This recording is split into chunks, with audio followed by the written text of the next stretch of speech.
त्रिभुज की दो भुजाओं की तुलना तीसरी भुजा से करना। तो इसके पहले वाले वीडियो में हमने देखा था कि त्रिभुज की दो भुजाओं का योग तीसरी भुजा से कम होता है या ज्यादा। अभी हम देखेंगे कि त्रिभुज की दो भुजाओं का अंतर तीसरी भुजा की लंबाई से कम होता है या ज्यादा। तो हमारे पास त्रिभुज है का खा गा, जिसकी एक भुजा का खा है 22 सेंटीमीटर, खा गा है 18 सेंटीमीटर और गा का है 19 सेंटीमीटर।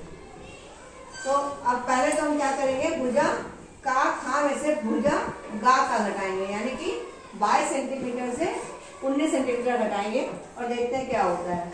22 से 19 घटाएंगे, आएगा 3 सेंटीमीटर। इसकी तुलना हम करेंगे जो हमारी ये भुजा बची है 18 सेंटीमीटर, यानी कि खा गा से। तो ये हमारा 18 सेंटीमीटर ज्यादा है और 3 सेंटीमीटर कम है, यानी कि दो भुजाओं का अंतर तीसरी भुजा की लंबाई से कम है। तो ये छोटा है। आगे दो भुजाएं फिर लेंगे, भुजा का और गा और भुजा गा और खा। तो गा और खा है 19 सेंटीमीटर, गा और खा है 18 सेंटीमीटर। 19 सेंटीमीटर माइनस 18 सेंटीमीटर बराबर 1 सेंटीमीटर। इसकी तुलना करेंगे हम तीसरी भुजा से, यानी कि 22 सेंटीमीटर से। तो ये छोटा है।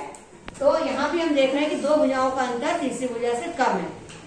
इसके बाद तीसरी भुजा लेंगे का और खा और गा और खा, यानी कि 22 सेंटीमीटर और 18 सेंटीमीटर। तो 22 सेंटीमीटर से 18 सेंटीमीटर घटाएंगे, आएगा 4 सेंटीमीटर।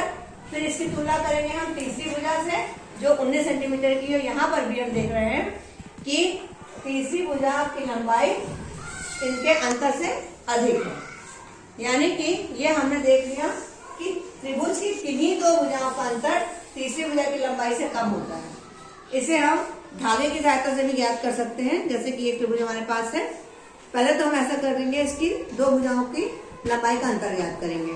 तो पहले हम ये लेते हैं, एक धागा मेरे पास और एक त्रिभुज का कटआउट है। इसकी भुजा नाप के देखते हैं।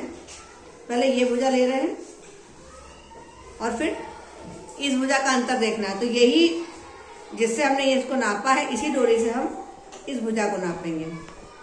अंतर हमारे पास कितना हुआ, ये हमारा जो है देखने में पता चल रहा है कि इस लंबाई से कम है। फिर हम दो भुजा लेंगे, ये भुजा और ये भुजा, तो फिर नापते हैं। ये भुजा ली हमने और इस भुजा में हम देख रहे हैं, तो ये भुजा वैसे ही हमारी छोटी हो रही है। और या हम ऐसे करते हैं, बड़ी भुजा ले लेते हैं, उससे अंतर करेंगे ये भुजा और फिर इसी से हम ये नापेंगे। तो दोनों भुजाओं का अंतर हमारे पास आ जाएगा इतना, जो हमारी तीसरी भुजा से कम है। फिर हम दो भुजा लेते हैं, ये भुजा और ये भुजा है, तो इसको हम नापते हैं ऐसे, एक भुजा फिर ये दूसरी भुजा नापी। इसमें हमारे पास शेष कुछ नहीं बचा, तो ये हमारे पास जो भी इसका अंतर बचा वो तीसरी भुजा से कम है। तो इससे हम ये सिद्ध कर सकते हैं कि त्रिभुज की किसी भी दो भुजाओं का अंतर तीसरी भुजा से कम होता है।